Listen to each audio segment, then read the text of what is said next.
You're listening to Women's Media Center Live with Robin Morgan.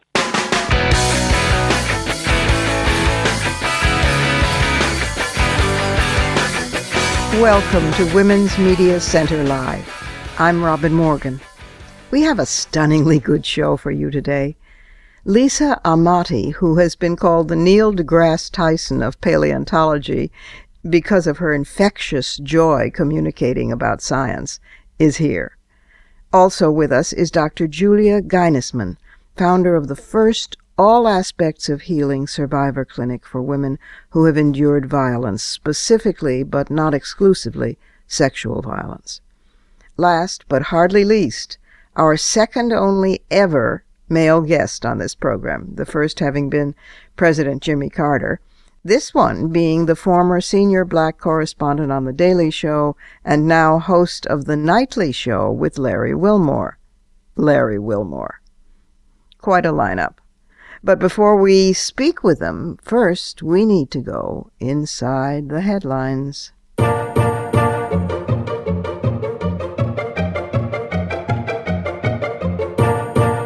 Inside the headlines is a perfect place to ask why, when women comprise more than half the U.S. population, men generate 62.1% of news.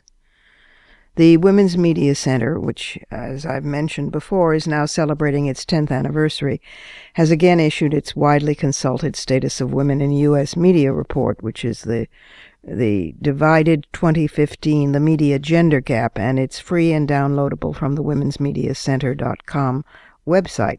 And here are just a couple of samples. In evening broadcast news, men were on camera 68% of the time. On Sunday morning TV news shows, men were 74% of guests. On the wires, men write 62% of content. At Facebook, Google, and Twitter, men account for 70% of the workforce, and so forth and so on. So we've been working at this for quite some while, and recently Forbes magazine asked me for 10 points that people can wield their media power for women's rights. So I thought I'd share with you what I wrote. If you work in media, you can adopt these points. If you work in other fields, you can adapt them, and we can all nag cheerfully to ensure their use. They're really fairly moderate, certainly for me and my fantasies of what to do to make media fair for women, like seize it. Anyway, 1. Practice the rule of reversibility. Never describe a woman by adjectives that you wouldn't apply to a man, like shrill, feisty, emotional. Don't say that she lacks professional training, but he worked his way up. Don't ask her if she's running as a women's candidate unless you ask him if he's running as a men's candidate. 2. Fix that pipeline. Commit to hiring practices that prioritize women and also men of color, and be wary of the unconscious systemic sexism and racism that avoids promoting them even when they're clearly qualified. The days of lip service and tokenism are done. And encouraging as improved on-camera diversity is, we cannot settle for cosmetic change when executive offices are where the real power resides. 3. Walk the talk. Being genuinely inclusive means a more family-friendly workplace. Maternal leave or primary caregiver leave sound good, but in practice they still get used to discriminate against female employees. So parental leave is a better name, and it should be required because fathers are still considered more employable than mothers. Best is family leave because it covers caring for all family matters. 4. End false equivalency. So-called equal time can really get ridiculous. When reporting on 150,000 demonstrators marching for equal pay, journalists and editors should not give the same amount of airtime or column space to 50 anti-equality protesters lining one block of the parade route. Mention them, but in passing. False equivalency misleads the media consumer and it violates decent journalism. 5. Connect the dots. Example. Journalists covering famines caused by overpopulation should include the whole story and the solution, which is that when women are free to become educated and control our reproductive lives, population numbers fall organically and drastically. 6. Ask the audacious question. Don't you think that when over 300 people violently vanish into enslavement, the UN Security Council might go into emergency session, or the United States might airdrop special ops teams for search and rescue? Yet when those 300 people were Nigerian schoolgirls abducted and enslaved by Boko Haram, the media never even asked that question rhetorically. 7. Tell the whole truth. Good journalism ought to mean doing one's homework and reporting as if women, half of humanity, mattered. Item. The unreported by mainstream media story that women are more vulnerable to radiation exposure than men, and girls twice as likely to get cancer from radiation exposure as boys. You heard it on this program, but not in mainstream media. It's a 2006 National Academy of Sciences report. Yet safe-dose radiation standards, outrageously enough, are based on a white male adult reference man model. 8. Follow up. The follow-up story is as or more critical than the follow-up interview question. Example, grave side effects associated with the new Viagra for Women drug were reported in a New York Times expose, but when, under pressure from pharmaceuticals and despite protests by the women's health movement and leading doctors, when the FDA reversed itself and approved the drug, no further news reports have been made. 9. Practice parallelism. If you're anxious about describing a group or a person who likely has endured stereotyping, try making a parallel with a group or person not subject to stereotyping. For example, if men have brown hair, why are women brunettes? You can check out the wealth of gender-free alternatives in Unspinning the Spin, the Women's Media Center Guide to Fair and Accurate Language by Rosalie Maggio. PC can simply mean plain courtesy. And last, 10. Become a media outlet yourself. Talk to friends and colleagues about their getting literally only half the story. Also, don't let the wild-eyed fringe folks be the only ones bringing pressure. Write those emails to the editor, sponsor, producer, politician, whomever. The media is still the message.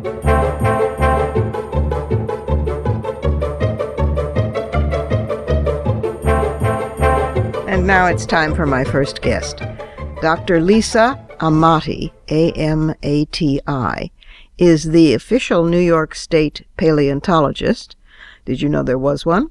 Yes, at the New York State Museum in Albany. Her own background is in geology, but she's been called, not for nothing, the Neil deGrasse Tyson of paleontology, because she is also dedicated to spreading the absolute thrill and coolness of not only her own sciences, geology and paleontology, but of science in general.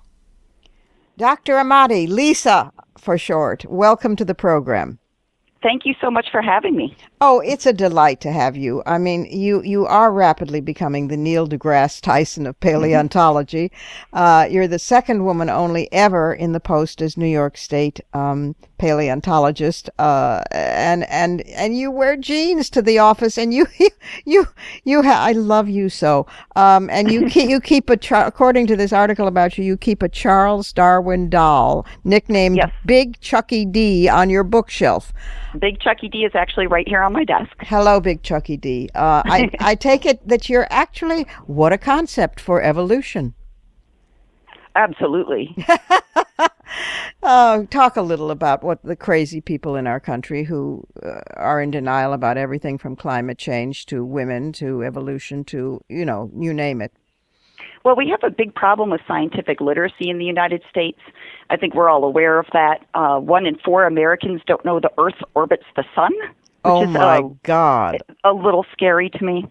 And one of the reasons why I mentioned Neil deGrasse Tyson is because he has done something extremely important, which is to try to bring his science to the public, and he's done a fabulous job of it. What I'd like to do is try to encourage people to have a better understanding of evolution and how it works. One of the things I think people think about evolution is that it's purely academic. I mean, who really cares whether you believe in evolution or choose to disbelieve evolution? It doesn't really matter in the long run in our daily lives. Yes, it does. It absolutely does. And one of the ways in which it's extremely important to all of us is that we are biological beings.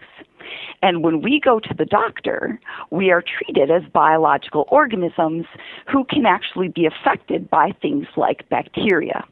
So let's say that your grandma comes down with a case of Streptococcus pneumoniae. Okay, well, may not. It's pneumonia. May not be a big deal to you or I, but to grandma, this could be very serious. Right. So in 1950, provided that she wasn't allergic to it, her doctor would have given her penicillin. And she would have had a 99% chance of kicking her pneumonia with penicillin. By 1999, 70% of cases of pneumonia would not be treated by penicillin anymore. And why is that? I know, teacher, but you say it. It's because the penicillin doesn't work anymore. And Right. the reason why the penicillin doesn't work anymore is because the bacteria have evolved over time. So people keep referring to evolution as just a theory. Right. Well, hey, it's not really just a theory. It's actually something that we can observe and we can document and that we experience as individual human beings in our daily lives. So I think it's something that's not purely academic. It's not something that only matters to the people in the lab coats. It's something that actually matters to all of us and our loved ones. Oh, you are so needed. And the tone that you bring, which is, in fact, like Neil deGrasse Tyson, the thrill and the excitement and the glory and the coolness. Just science is so cool. I don't understand why people don't get that. I don't understand either. I do. I fear that I understand, which is that they're terrified. I mean, they just, they take refuge in a white man with a white beard sitting up on a chair in the middle of the sky who will make everything all right, except when he doesn't. And then they, want to pray to him. And the more that there's silence that comes back at them, the more they, pray to him. So Right. it doesn't have anything to do with logic. I think it has to do with fear. But the ignorance is so incredibly profound, and I'm a literary type person and a political activist. I'm not a scientist, but my passion for science is considerable because it's just. As a poet, it's the best metaphors in the world.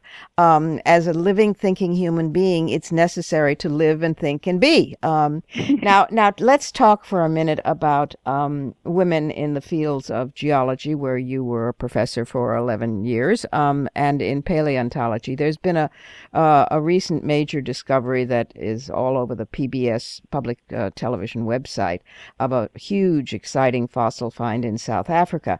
And I was reading about it. And apparently the South African scientist, Dr. Lee Berger, who was heading the dig,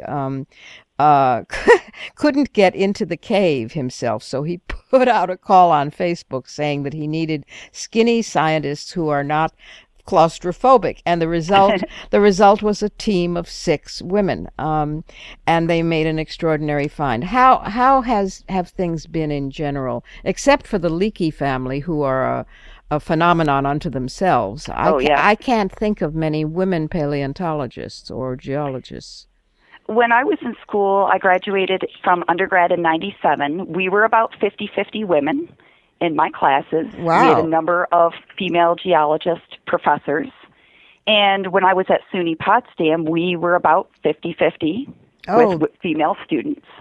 So geology tends to be pretty equal. You do occasionally run into sexism. It wasn't something that I experienced personally. It was something that I sometimes saw happen. Mm-hmm. But I found that one of the best ways to combat having or try to prevent having a problem was to take the attitude that there wasn't going to be a problem. In other words, I'm going to do my thing and you can go ahead and do your thing, but if you think that you're going to cause a problem, there's going to be more of a problem than you were expecting. Aha. Excellent. And for that seemed to work for me. And what about paleontology?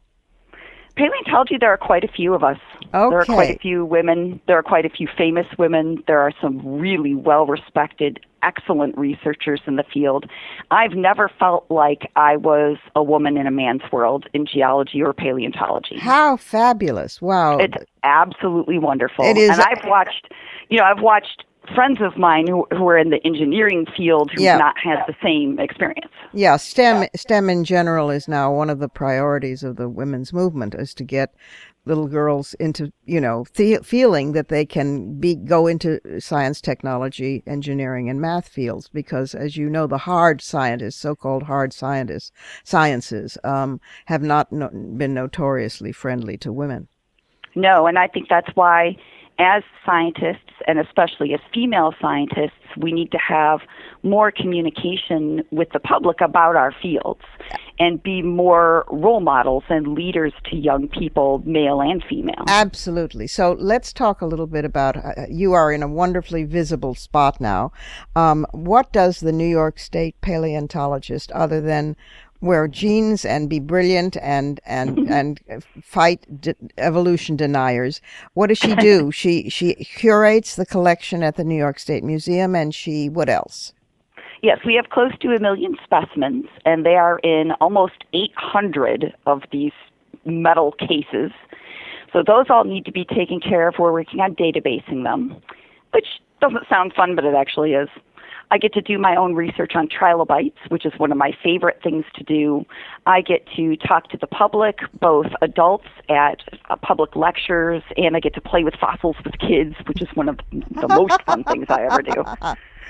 We have an event that's coming up not too far in the distance where I'll be able to bring fossils down and have families come in and observe them and make observations about them. And well, I like to call it playing with them, but.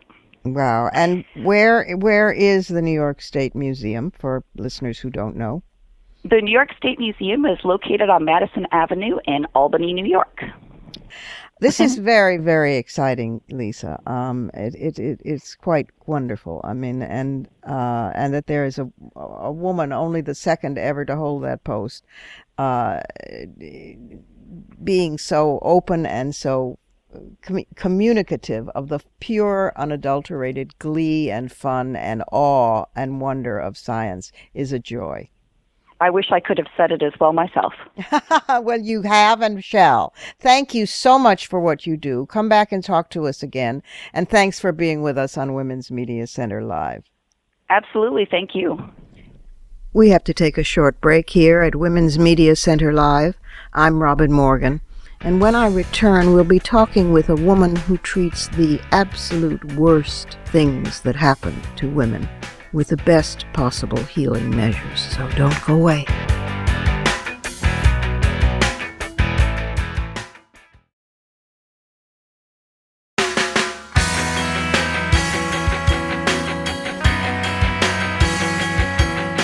You're listening to Women's Media Center Live with Robin Morgan.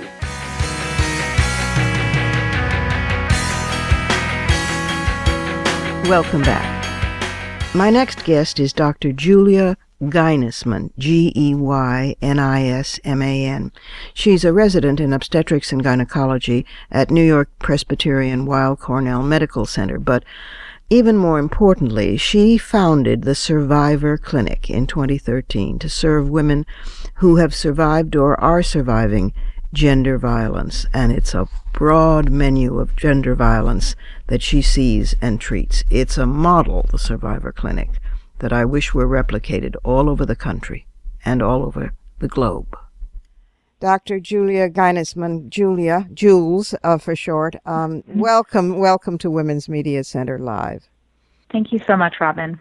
I am such an admirer of the work that you've done. You founded this extraordinary thing, which is the Survivor Clinic. I'm going to say this a number of times, but so people really get it into their heads and their notepads. It's www.survivorclinic.org. And it is to serve women who've survived or are surviving gender violence, including sexual violence and female genital mutilation, and women who have been trafficked. It is taking on the hard stuff. Based in New York, functions in the evenings on the Upper East Side, and is free of charge to those who cannot have no insurance. How did you start this amazing thing, Jules? Yeah.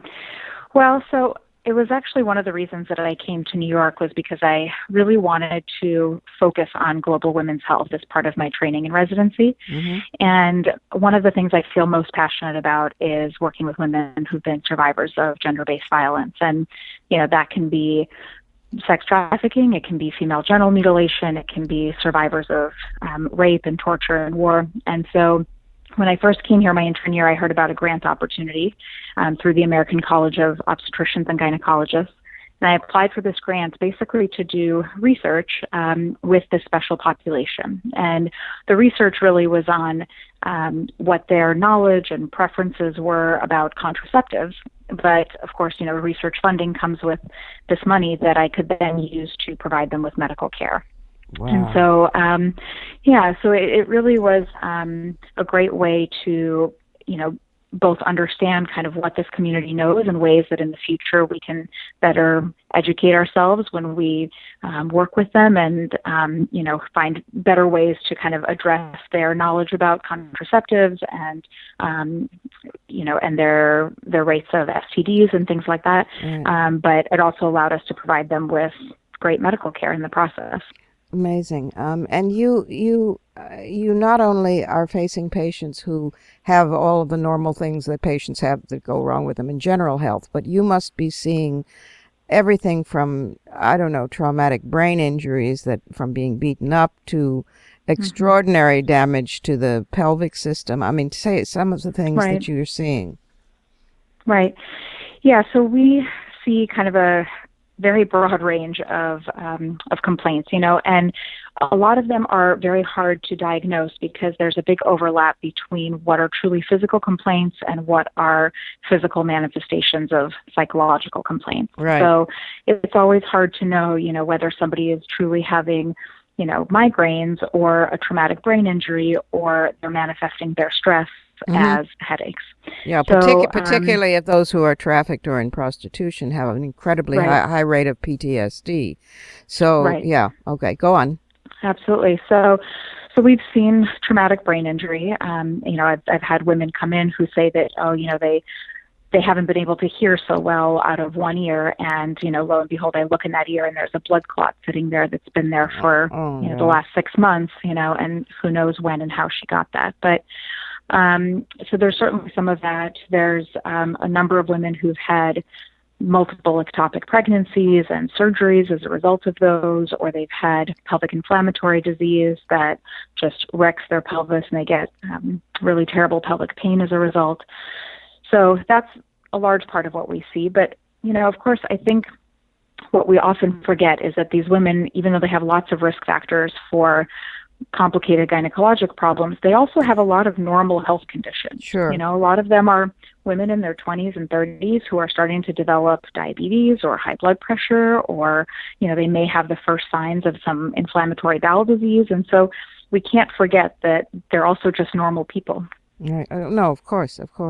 Yeah. And pregnancies and unwanted pregnancies and drug addiction, I'm sure you must see in the survivor of prostitution community. Have you ever encountered any quote unquote, and I do say this with a snarl, occupation or quote work that creates this kind of physical damage to women? Because the pro-prostitution people keep claiming it's just a job like any other. Right.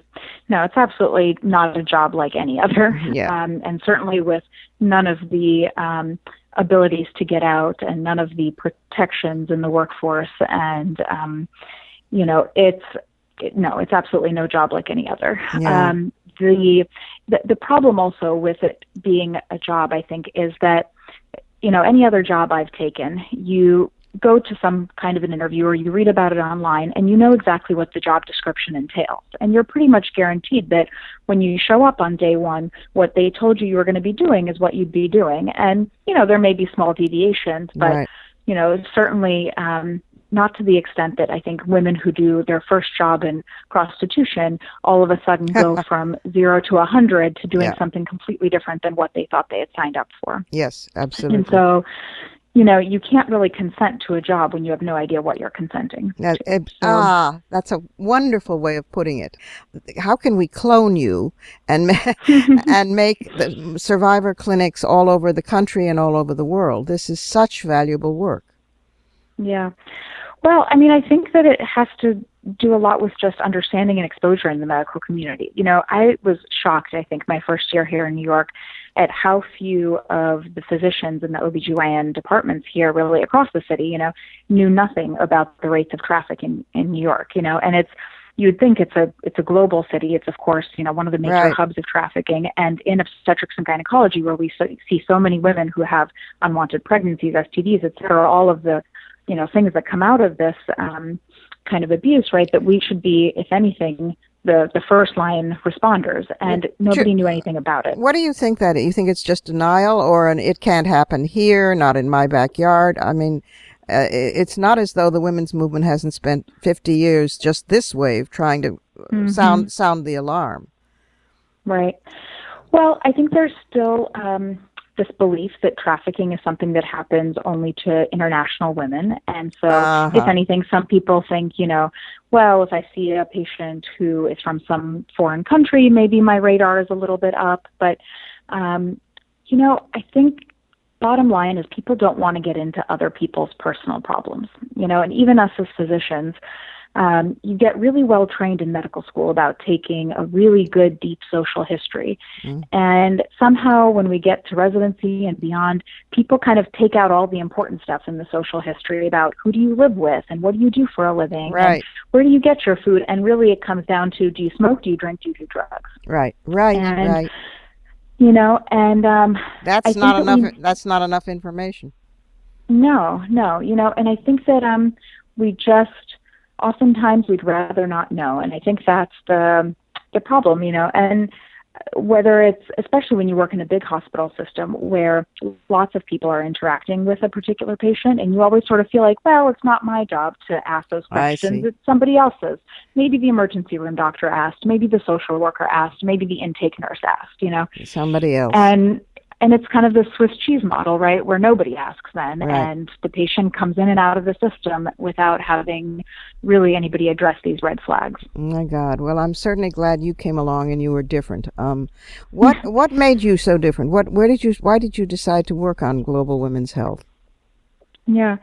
I mean, I think I saw little pieces of it through my travels in medical school and before that, and I just felt like something needed to be done, something different. I really enjoy empowering women through counseling, and I think that, really what the Survivor Clinic does, I mean, there's nothing so groundbreaking about providing, birth control pills or STD treatment. It's really just that the conversations we have are different. And, I really feel like we work from what the patient understands and believes about her own state of affairs. Where is she physically, mentally? How is her overall health and self-attitude? And, I sort of work with her to understand her body and the myths about what she's been fed and, and what's really true about, how her body works and how her fertility has or has not been affected and all of those things. And so I really enjoy that. I really enjoy teaching, I think, first and foremost. And so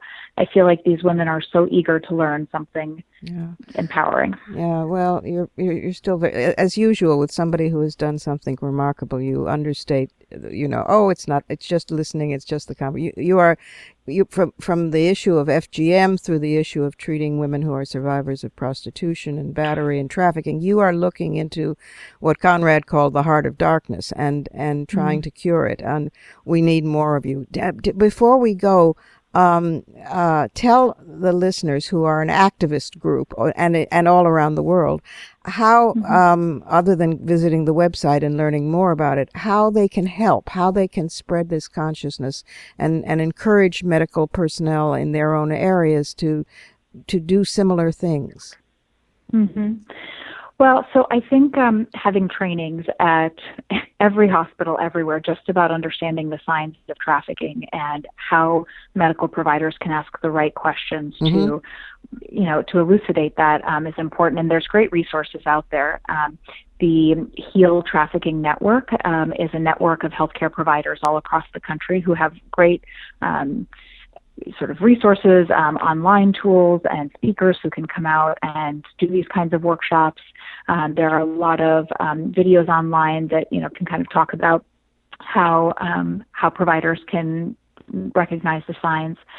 And then I think just, being watchful eyes in their own communities. I think the more that we understand that trafficking happens everywhere around us, that any one of our next door neighbors, our friends, or our friends' children could be survivors, could be, buyers, could be part of this ring. I think just it's kind of a watchdog presence that we all have to have in our own communities. And that would be true not only for trafficking, but for battery, for noticing suffering women, for not just turning away.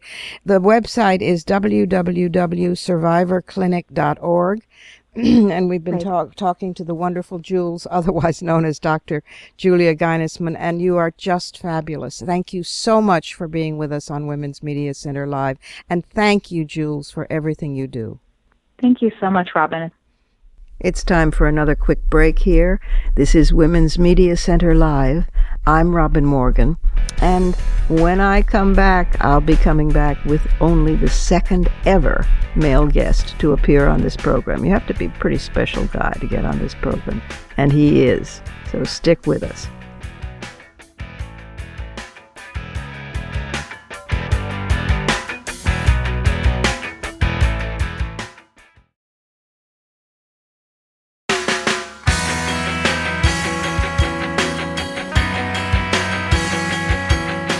You're listening to Women's Media Center Live with Robin Morgan.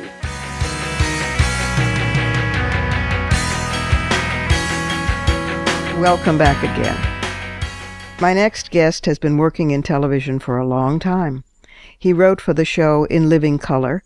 He created The Bernie Mac Show and won an Emmy, Primetime Emmy, and a Peabody Award for the writing of that show. He was a consulting producer for The Office. He was the showrunner for Blackish. He created and produced Whoopi with Whoopi Goldberg. There are more awards than I can count, nominations for additional Emmys, the NAACP Image Award, the BET Award, the Writers Guild of America Award. It just goes on and on. We may know him best for his Showtime special titled Race, Religion, and Sex, shot in, of all places, Salt Lake City. And even more, we might know him as the senior black correspondent, appearing regularly since 2006 on Comedy Central's The Daily Show.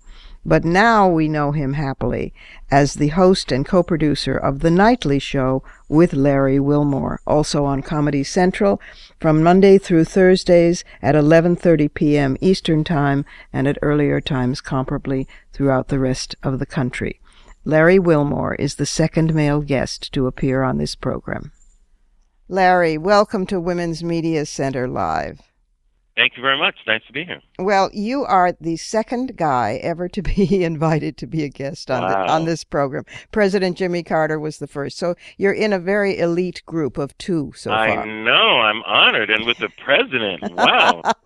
Well, you're unusual men. And I so wanted to lure you onto the show, not just because you're, smart and funny and you love science and you're a Trekkie, but actually because you are astonishingly consistent on the Nightly Show in talking about women's rights. And, this is not common. I mean, you make the connections between racism and sexism. You've done this consistently. It's amazing. And thank you. And how come? How come? Well, that's a great question. I'll tell you what's interesting. It's a couple of things. One thing, I was pretty much raised by a single mom. My parents divorced when I was about 8 or 9. Mm-hmm. They were having problems before. And I kind of witnessed firsthand a lot of the struggles, especially during the 70s, that faced a woman who was raising 6 kids, trying to make it and not having much. And my mom suffered some bouts of depression, which we didn't have really a word for it. It wasn't really called that back then. She was, right. Just was going through that, and it was very difficult for me as a teenager to witness that. And sure. I think because of that experience, I have a lot of empathy for, I guess, women's issues, if you will. For some reason, I've always been drawn to that area. I think that was the start of it. I didn't know it at the time, but I believe that it was if I look back, And I also think that many times, I was talking about this in terms of another issue, you don't really know what you're passionate about sometimes until you're forced with having to do something, or Yes. when you're called to something, right? When you Yeah. have to take a stand. So that first happened to me when I became a member of the board of directors for the Writers Guild of America about 10 years ago. So Yay. I had yeah. Go Well, writers. I know. And it's interesting. I was never a big advocate, or I didn't think of myself that way, or kind of a rah-rah guy or whatever for anything. But once I was in a position of leadership and I had to make calls on things, I found where my passions were. Yeah. And it was very eye-opening to me because I didn't really know it. It opened up my authenticity. You have to give a warning because feminists could have an aneurysm from shock, to hear a man doing this. We get flashes of this consciousness from Jon Stewart and from Stephen Colbert, Right. who are terrific. And more, we get frequent flashes from John Oliver. But so far, no guy has exhibited this kind of strong, consistent pro-feminist consciousness as regularly Well, as I'll you tell do. you the other side of it, too. The other side of it is I made a conscious effort to hire women on my staff. Aha. So this doesn't just come from me. We have women on our staff who are conscious about this, not unconscious about it, but are conscious about this Of all course. the time. Of course. And I think it's very important to get these points of view all the time. Our head writer is Robin Thede, black woman. In late night, that's unheard of. Of course it is. Keller's the head writer of a show. Of course And it is. just having women on the writing staff, women in the executive parts of the show, making key decisions, really makes it's not an alien thing for us to talk about these stories. It is who we are. Well, So I want to get back to the writers in just a minute, but I also want to touch, because you've been so consistent on that too, on the Cosby issue, the Cosby grief and agony and outrage. And you've said that you thought it was maybe the Cosby issue that made you realize how much you already really cared about feminism, and that you said, quote, I think being an ally for women's issues is probably the most important thing that I feel I'm doing on the show. I couldn't agree more. I believe that. It is. Yes, It's I just honestly believe that. And I think the power of being an ally sometimes is more significant than being just an advocate for your own issue. Yes. And I was the senior black correspondent on The Daily Show. I've dealt with race issues not only in my personal stand-up act, but I dealt with it on television shows that I've done over the years. So people kind of expect that for me. They hear you, but they don't. It doesn't make the same impact as when you're an ally for something that doesn't clearly natively, let's say, have your interest in it. Of course it has. That's right. Of course it does. Yeah. That's yes, right. But natively to the audience, when we're talking about the shallow experience of television, right? Well, you can hear the head snapping, saying, he said that, a man said that, Exactly. and a black man said that. I mean, a black man who's a comic and a late night host said that. You can hear the incredulity. I hope you can infect other men with this healthful awareness, because guys listen to guys more than they listen to any of us. So I'm hoping that they will catch this consciousness from you. Let's go back to the writers for just a minute, because as a writer, I noticed that much of your life has been spent pounding out words, and you fought for writers' rights as well. I can't think offhand of another late-night talk show host whose background is first and foremost that of a writer, maybe other than Conan O'Brien. How do you work in the writers' room? How do you work being also the boss of the show as well as a writer? Well, an Emmy award-winning and Pulitzer Prize-winning thank writer. Thank you very much. Yes. Well, my roots are in theater. Studied the classics, all that kind of stuff. And so I love storytelling. And I always approach, even if it's a joke, in terms of what is the story that we're telling? What is this about? What are we conveying to the audience? What's the beginning, the middle, and the end? And that's our process in the writer's room. We figure, what are we really saying here? Not what are the jokes first, but what are we saying? What is important about this issue? What are we saying that distinguishes us from anybody else talking about it? And we use the term nightly. We say, what is the nightly take on this? What is why are we talking about it? And if we can't answer those questions, then we shouldn't be talking about it. It would seem to me you also have a hell of a lot of fun in the absolutely. in the writers' room. So much fun. Oh, I can't even tell you. It's so much fun. And so much of it we can't televise of the type of fun that we have. a lot of it is gallows humor and that kind of stuff. Like if you're a coroner, the first jokes you're going to make are going to be about dead people. So that's the way it is in the writers' room. Of course. You just make fun of everything, but it also it allows for a lot of freedom, and we have some really smart, fun people in the room. It really is a lot of fun. Well, also the show has, and you have seemed to have really found your voice now, and it's a wonderful thing to watch the evolution of that and to be part of it. And we should say also on the writerly front that isn't the paperback edition of your book just newly out? I'd rather we got Casinos and Other Black Thoughts. That's right. This was a book that I wrote. It was right when Obama was being elected. Actually, I wrote this book. It's like a collection. You know what it was? I wanted to do a book where using my persona from The Daily Show, senior black correspondent. And so it was supposed to be this fake collection of my black thoughts over the years. That's what it was. Oh, listen. And so, supposedly there's an excerpt from a radio show that I did where I interviewed the man, which, of course, I never did. But it was really funny to It's to a read very funny book. There's a number of chapters that had me rolling on the floor, clutching my ribs.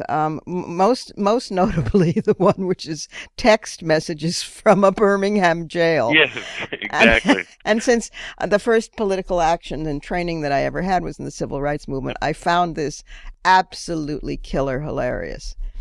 Thank you. That was one of the first ideas I had for the book. It kind of crystallized. Oh, God. And some of my favorites, too, are The End of Racism. Yes. Yes, and How Come Brothers Never See UFOs? Yes, which is true. Yeah. It's true. It's a wonderful book. And so it's called I'd Rather We Got Casinos and Other Black Thoughts. Yes. So it's some paperback, and you can get it wherever books are sold. Wherever books are sold, which is fewer and fewer places these days. I know. That makes me so sad. I can't even tell you. Well, it's digital as well for the digital folks. Yep. So I want to talk for a minute about your influences. I know that Groucho Marx and Eddie Murphy and Cosby, oh grief, and Pryor are among them. Were there any female? Eddie Murphy's a contemporary. He wasn't an influence. Right. And Cosby actually wasn't a big influence, I would say. Pryor was more of an influence, but Flip Wilson was more of my influence early on. Cosby I enjoyed, but when I was a kid, he was on I Spy, and he had a show called The Bill Cosby Show, where he played Chet Kincaid. He was the PE teacher. Right. And Fat Albert. Those are the things I remember Cosby from. I listened a little bit to his albums, but to be honest with you, I was drawn more to people like the Marx Brothers, Get Smart. Those kind of Any female comics? They were rarer at that point. It was a different time. There's more. Yeah, during that time, I remember Phyllis Diller was one of my favorites. She was such an amazing joke teller, and I got to meet her years later and got to talk to her. And she was just a real delight. Mom's mainly was somebody who I always found consistently funny, and she would just start talking and you would laugh, and I couldn't understand. I was like, how can someone be just so naturally funny? I just didn't get it. Yeah. I never quite understood that. She was one of my favorites growing up in terms of just raw laughing all the time. I have a keeping it 100 question for you. Uh-oh. For listeners who have been on Mars and not watched The Nightly Show with Larry Wilmore, keeping it 100 means you have to give a really 100% honest answer. Right. Okay, so this is a keeping it 100 question for you. Okay, if the barometer of comedy as an art form it comes down to the basic question, is it funny or not? And if what defines comedy is tragedy plus time, then keeping it 100, do you see an eventual day when all of us will be able to watch Cosby's stand-up or Fat Albert or The Cosby Show, any of his work, even at its best, and be able to enjoy that work outside of what he's done? That's a really good question. I'm not sure if it's a keep it at 100 question, but it's a really, really good question. And I think, is it possible to separate art from artists? Yeah, old question. Yes, I think some people. I think it was Wagner. I think it was supposed to be a racist or somebody like that, but his work is beautiful. Oh, there's so many unpleasant people that you don't want to know, but you certainly want to read or hear. Exactly. It's difficult right now because I couldn't watch the Cosby Show right now. Yeah. I would just be thinking about those things, you know. I guess possibly in time something like that could happen, but for me, I don't want to give him anything for what he's done. I think it's so despicable. Yeah. You know, it's just terrible. Yeah, I don't either, and I'm very grateful. No, I'm happy if it never happens, to be honest with you. Yeah, there we go. There we go. It's a sad loss to comedy, but it's sadder what happened to women. It is sad. And having said that, it's interesting. I do acknowledge the contribution that he's made, not only to comedy, but he really was a big influence for black performers. But even with I Spy. Yeah. With I Spy, I mean, what that meant to actors and comedians and everybody at the time was huge. Yeah. It was a huge show. Yeah. One last question. Yes. Many Emmy nominations and a win, a Peabody Award, many other awards. The Showtime special, Race, Religion, and Sex, which is hilarious. The new book, the new paperback of the book, now your own show. What do you long to do next, or you got enough on your plate at the moment? Well, I do have a lot on my plate, but I'm always thinking of new ideas. I helped develop Blackish last year for ABC with Kenya Barris. I did the pilot with him and did the first 13 episodes of that. But I'm developing a show at HBO right now with Issa Rae. She did a web series called The Misadventures of an Awkward Black Girl. Yes, indeed. And I'm very excited. I'm very excited about this. To have someone, a fresh voice like Issa, young black woman, late 20s, 30s, trying to figure out her life, and to tell those types of stories on a platform like HBO is very exciting to me. So we just shot the pilot. First time black female director, by the way, Tim. Way to go. So we're I like helping. I've always had a mentor streak in me, I guess. I like to help start careers, and see people take off and get wings and just do whatever I can. So I want to do more projects with other people and help get other things launched and that kind of stuff, whether it's networks or HBO or that type of stuff. So I'm looking forward to doing that. This is lovely. Well, we will watch anything that is associated with your name. Thank you. And in the confidence that women will not be trivialized, ignored, objectified, but actually will be there as real people. And thank you. How about that for a change? What a concept. What? My God, I can't stand the surprise. So you're heretical in your speak, young How dare you say such a thing? They will take you out of the club of men. But no, bless your heart, and thank you so much. And thanks for being with us today on Women's Media Center Live. Thank you. It's my pleasure. Thank you very much. We have to pause for one last break. This is Women's Media Center Live, and I'm Robin Morgan, who will be back directly with some fighting words.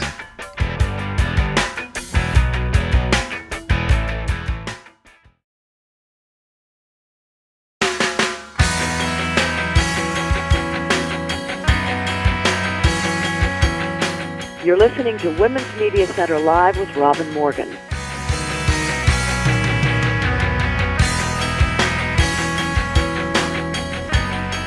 And we're back again, this time for some fighting words.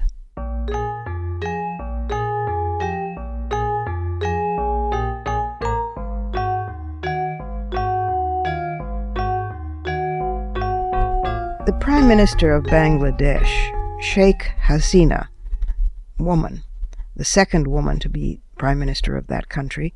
The first was Khalida Zia. She served 2 separate terms as Prime Minister. In fact, the 2 women were fierce rivals. But this one, Sheikh Hasina, is currently Prime Minister of this least developed country, an LDC, that it has been on the LDC list of the United Nations since 1975. But look at the achievements of this small, least developed country. They've achieved several of the United Nations Millennium Development Goals, MDG targets, designed to improve life for women. Promotion of gender equality and empowerment for women. She gave a speech while she was in town for the 70th session of the United Nations General Assembly, and she said some of the following. We've made education completely free for girls up to the 12th grade. We've started reaping the dividends as we see more and more of our girls opting for education and employment instead of marrying at an early age. We've taken a tough stand to make sure our girls feel safe at and while going to schools. We will not allow any adverse elements to make a dent in those gains. She said, we've taken initiatives to set up 6 technical educational institutions only for girls, have established the first Asian university for women to groom future women leaders from our region. She added that women make up 90% of the country's ready-made garments workforce. But, she said, women are entering, finally, other spheres of Bangladesh life. Women's participation, she said, is also showing an upward trend in politics, civil service, judiciary, armed forces, and other technical professions. And she added that Bangladesh today is perhaps the only country in the world that has women as Prime Minister, Speaker, Leader of the Opposition, and Deputy Leader of the House. The United States can't boast anything like that because portions of the United States are still wringing their hands with anxiety over the specter of a possible woman president. So I say, hurrah, hooray, kalu kalay for Bangladesh, even as an LDC. And what does that make the United States, which is a highly developed country? For shame, United States, for shame.